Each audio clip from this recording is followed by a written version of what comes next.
Good afternoon BA second year students. हम लोग शांति पर्व कर रहे थे और शांति पर्व में अर्थशास्त्र से संबंधित हम लोग बातें कर रहे थे, हिस्ट्री ऑफ इकोनॉमिक थॉट यानी कि आर्थिक विचारकों में।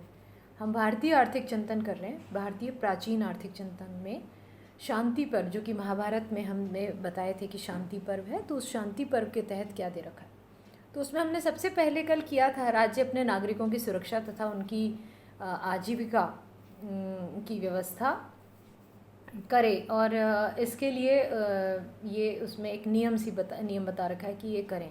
सेकंड है कि यही विषय इसमें एक इन्होंने ये भी कह रखा है कि इसमें सड़कों का जो निर्माण है, पीने का पानी है, इसकी व्यवस्था करना राज्य का कर्तव्य है, और शिक्षा के आश्रमों की व्यवस्था भी राजा द्वारा ही की जानी चाहिए। नागरिकों को दान भी करे वो। इसी तरह उन्होंने एक नियम बता रखा है कि ज्ञान जो है धन कमाने में सहायता करता है। ये मैंने आपको कल बताया भी था।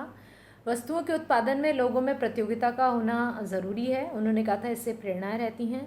इसी तरह किसी भी कार्य में साझेदारी है तो लाभ हो सकता है, और हानि भी होती है तो हानि और लाभ को बराबर बांटना चाहिए। ये उन्होंने एक एथिक यानी कि एक नीति बताई थी। और राजस्व के संबंध में शांति पर्व में उन्होंने जो लिखा हुआ है, शांति पर्व में जो लिखा हुआ है वो है कि राज्य को आय व व्यय का अनुमान लगाना चाहिए तथा उसी अनुसार व्यय करना चाहिए, और रोज़गार भी देना चाहिए। युद्ध के समय उन्होंने कहा कि राज्यों में नागरिकों को जमाएं एकत्र करनी चाहिए, और जिस प्रकार मधुमक्खी फूलों से शहद एकत्र करती है उसी तरह प्रारंभ में कर बहुत कम होने चाहिए, लेकिन बाद में संकट काल में होने पर राज्य जनता पर कर लगा सकती है। तो ये सारी चीज़ें हमने आपको बताई शांति पर्व के लिए। और एक मनुस्मृति में क्या भारतीय चिंतन है वो हम देखते हैं। मनु का एक महत्वपूर्ण स्थान है, ये आप सब जानते हैं, और मनुस्मृति वेदों के बाद का ये एक विचारों का प्रथम ग्रंथ है, ये है ना।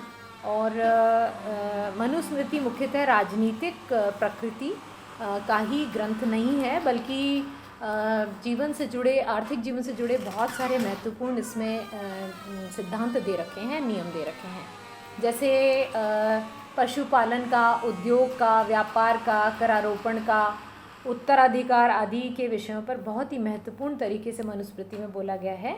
और मनु सर्वप्रथम मानव थे जिन्होंने मानव जाति के पिता जिन्हें हम मानव जाति के पिता तथा सभी क्षेत्रों में मानव जाति के पथ प्रदर्शक के रूप में मानते हैं। मनुस्मृति स्मृतियों जैसे याज्ञवल्क्य स्मृति, नारद स्मृति, पाराशर स्मृति और बृहस्पति स्मृति, इन सभी में प्राचीनतम स्मृति जो है वो मनुस्मृति है। और मनुस्मृति में प्रमुख आर्थिक विचार इस प्रकार हैं। नंबर 1 कि यदि राजा अधिक कर एकत्र करता है तो उसके राज्य के अस्थिर होने की संभावना बन जाती है, क्योंकि जनता इससे रुष्ट होती है।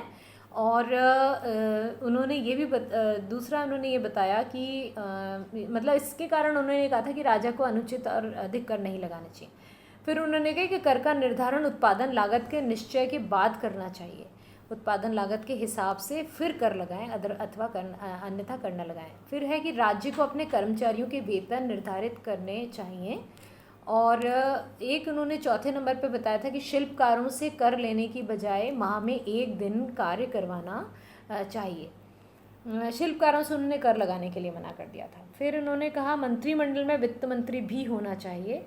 फिर उन्होंने राज्य द्वारा अभियोजनार्थ 18 विषयों में से अधिकांश आर्थिक किस्म के अपराध बताए। और उन्होंने एक 7वें नंबर पे उन्होंने कहा था कि जोखिम के विभिन्न तत्वों पर विचार करने के बाद यातायात लागत निर्धारित की जानी चाहिए। और फिर इन्होंने 8वां पॉइंट ये दिया था कि चक्रवृद्धि ब्याज निषिद्ध है। उन्होंने निषेध किया था चक्रवृद्धि ब्याज को। फिर 9वां उन्होंने पॉइंट बताया था बिक्री की विशेष स्थितियों, जैसे एकाधिकारात्मकता जो है वो उचित नहीं, उन्होंने बताया था एकाधिकार नहीं होना चाहिए। इन्होंने व्यापारियों के लाभ का निश्चित प्रतिशत कर के रूप में लेना उचित बताया था। और फिर इन्होंने बिक्री योग्य वस्तुओं की उत्पादन लागत निर्धारित की जानी चाहिए पर विचार दिया था। और अंत में इन्होंने कहा था कि व्यवसाय में अवैध सौदों के लिए कई दंड सुझाए जाने चाहिए, और उन्होंने सुझाए भी थे अवैध सौदों के लिए, जिसमें मैं आपको भी पहले बता भी रही थी कि आर्थिक प्रकार के इन्होंने आर्थिक वो 18 विषय ऐसे दिए हैं जो जिनमें अभियोजन हो सकता है राज्य द्वारा, और वो सारे ही आर्थिक थे। तो अभी आज हम मनुस्मृति हमने की है, और मनुस्मृति के प्रत्येक बिंदु आज भी बहुत प्रासंगिक हैं, और हमें इनको बहुत अच्छी तरह से समझ के एक बार हमें इनको याद कर लेना चाहिए, क्योंकि इन पे टिप्पणी और 2 नंबर का और 4 नंबर का प्रश्न आता है। तो ये मनुस्मृति हुई। इसके बाद हम याज्ञवल्क्य स्मृति कल करेंगे। Thank you students.